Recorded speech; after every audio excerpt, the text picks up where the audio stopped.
നമസ്കാരം പ്രിയമുള്ളവരെ, ആസാദിയുടെ global news ഡെസ്കിലേക്ക് എല്ലാ മാന്യപ്രേക്ഷകരെയും സ്വാഗതം ചെയ്യുകയാണ്. വളരെ രസകരമാകുന്ന ഒരു വാർത്തയാണ് പ്രേക്ഷകരുമായിട്ട് പങ്കുവെക്കുന്നത്. കൗതുക വാർത്തകൾ എന്ന വിഭാഗത്തിൽ ഉൾപ്പെടുത്തണോ എന്ന് സംശയമുണ്ട്. മതവിദ്വേഷത്തിനൊക്കെ ഒത്തിരി മുൻപിൽ നിൽക്കുന്ന ഒരു കാലത്ത് കേൾക്കുന്ന ഒരു വാർത്ത. അല്പം വിദ്വേഷം ഇതിനകത്ത് ഉള്ളപ്പോൾ തന്നെ മാറി ചിന്തിക്കുന്നവരുടെ ഒരു പ്രവൃത്തി അസഹിഷ്ണുതയുള്ളവർ എങ്ങനെ ഏറ്റെടുക്കുന്നുവെന്ന് ഈ ന്യൂസ് നമുക്ക് കാണിച്ചിരിക്കുകയാണ്. ഇപ്പോൾ ദുർഗാപൂജ നടക്കുന്ന സമയമാണ്. നവരാത്രി 9 ദിവസങ്ങളുള്ള ആ ഒരു ഹിന്ദു ഫെസ്റ്റിവൽ നടക്കുകയാണ്. നോർത്ത് ഇന്ത്യയുടെ പല ഭാഗങ്ങളിലും പ്രത്യേകിച്ചും ബംഗാളിലൊക്കെ ഈ ഉത്സവം വളരെ പ്രൊമിനൻ്റ് ആണ്. റാഞ്ചിയിൽ നിന്നുള്ള ഒരു വാർത്ത. റാഞ്ചിയിലെ ഒരു ദുർഗാപൂജ പന്തൽ അവരിപ്രാവശ്യം അവരെ എടുത്ത തീം, അതായത് ഈ ദുർഗാപൂജ പന്തൽ ഉണ്ടാക്കുമ്പോൾ അതിൻ്റെ കവാടം, അതിൻ്റെ പ്രിമിസസ് ഒക്കെ കെട്ടി അലങ്കരിക്കാൻ ഓരോ തീം അവരുപയോഗിക്കും. ആളുകളെ കൂടുതൽ അവരുടെ ആ ദുർഗാപൂജ പന്തലിലേക്ക് ആകർഷിക്കാൻ വേണ്ടിയാണ് അങ്ങനെയൊക്കെ ചെയ്യുന്നത്.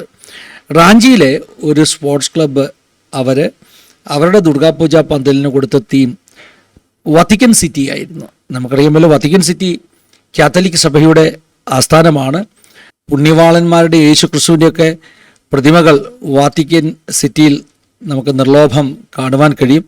അതുകൊണ്ട് തന്നെ വാത്തിക്കൻ സിറ്റിയെ തീമാക്കി മാറ്റിയപ്പോൾ ഇവിടെ ഈ റാഞ്ചിയിലെ ദുർഗാപൂജ ആ ഒരു പന്തലിന് RR സ്പോർട്ടിംഗ് ക്ലബ്ബ് എന്ന് പറയുന്ന ഒരു ക്ലബ്ബ് അവർ നടത്തുന്ന ആ ഒരു ദുർഗാപൂജയാണ്. അതിൻ്റെ പന്തലിലേക്കുള്ള പ്രവേശന കവാടം ഈ വാത്തിക്കൻ്റെ ഒരു തീമിൽ നിർമ്മിച്ചതുകൊണ്ട് യേശുക്രിസ്തുവിൻ്റെ ഒരു സ്റ്റാച്ചു അതിനകത്ത് വന്നിരുന്നു. രസകരമായി തോന്നുന്നില്ലേ? ദുർഗാപൂജ മണ്ഡലിലേക്കുള്ള പ്രവേശന കവാടത്തിൽ യേശുക്രിസ്തു നിൽക്കുന്നൊരു സ്റ്റാച്ചു. ഇത് ഈ പന്തല് ഇട്ടവർ അല്ലെങ്കിൽ RR സ്പോർട്ടിംഗ് ക്ലബ്ബ് പറയുന്നത് മതസൗഹാർദ്ദത്തിൻ്റെ കാലമാണ്. മോദിജി ചർച്ചകളിൽ പോകുന്ന ചിത്രങ്ങൾ നമ്മൾ പത്രങ്ങളിൽ കണ്ടിട്ടില്ലേ? അങ്ങനെയാണെങ്കിൽ നമ്മളുടെ ദേശം ഹിന്ദു ദേശം എന്ന് പറയുമ്പോൾ ഇന്ത്യ എന്ന് പറയുന്ന രാജ്യം റിലീജിയസ് ഹാർമണിക്ക് വേണ്ടി നിൽക്കണം. അതുകൊണ്ട് ആണ് ഞങ്ങളിങ്ങനെ ചെയ്തത്. അല്ലെങ്കിൽ പിന്നെ നമ്മളുടേതിനെ എങ്ങനെ ഒരു ഹിന്ദു ദേശമെന്ന് പറയാൻ പറ്റും? മറ്റു മതങ്ങളെ നമ്മൾ ഉൾക്കൊള്ളേണ്ടത് ആവശ്യമല്ലേ? ഇങ്ങനെയൊക്കെയാണ് ഈ പറഞ്ഞ RR സ്പോർട്ടിംഗ് ക്ലബിൻ്റെ ഭാരവാഹികളുടെ ഒരു നിലപാട് എന്ന് പറയുന്നത്. മറ്റ് റിലീജിയസ് സെൻറ്റിമെൻസിനെ വേദനിപ്പിക്കാൻ വേണ്ടിയല്ല അവരങ്ങനെ ചെയ്തത്, മറിച്ച് മറ്റു മതങ്ങളെ കൂടെ ഉൾക്കൊള്ളിച്ചുകൊണ്ട് വേണം ദുർഗാപൂജ സംഘടിപ്പിക്കുവാനെന്ന് അവർക്ക് തോന്നി. എന്നാലും ഇവരെ ഇങ്ങനെയൊക്കെ പറഞ്ഞാലും കാര്യങ്ങൾ വളരെ വഷളായി. വിശ്വ ഹിന്ദു പരിഷത്ത് പ്രതിഷേധവുമായിട്ട് വന്നു.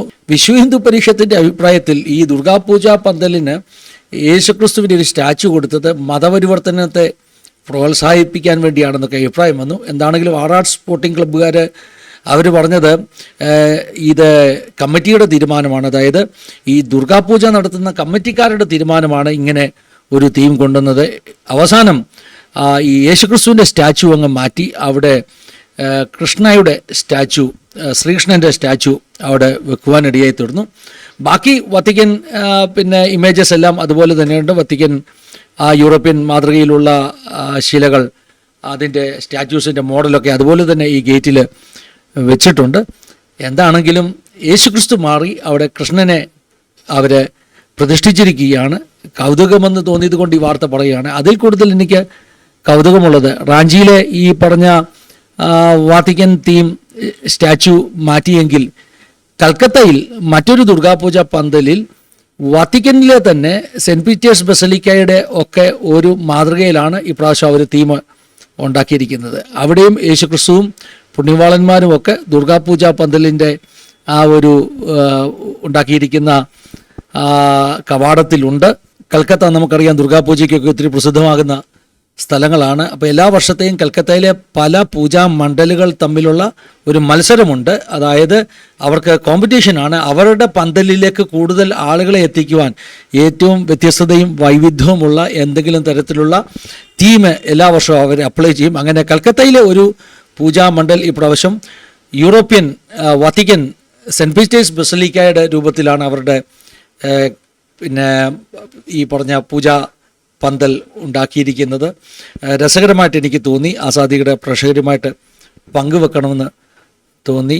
ഇതിൻ്റെ വിവാദപരമായ വിഷയങ്ങളിലേക്കോ യേശുക്രിസ്തുവും ഇങ്ങനെയുള്ള സ്ഥലങ്ങളും തമ്മിലുള്ള ബന്ധങ്ങളിലേക്കൊന്നും നമ്മുടെ ചിന്തയെ കൊണ്ടുപോകാൻ വേണ്ടിയല്ല ഈ വീഡിയോ ഞാൻ ഉപയോഗിച്ചത്.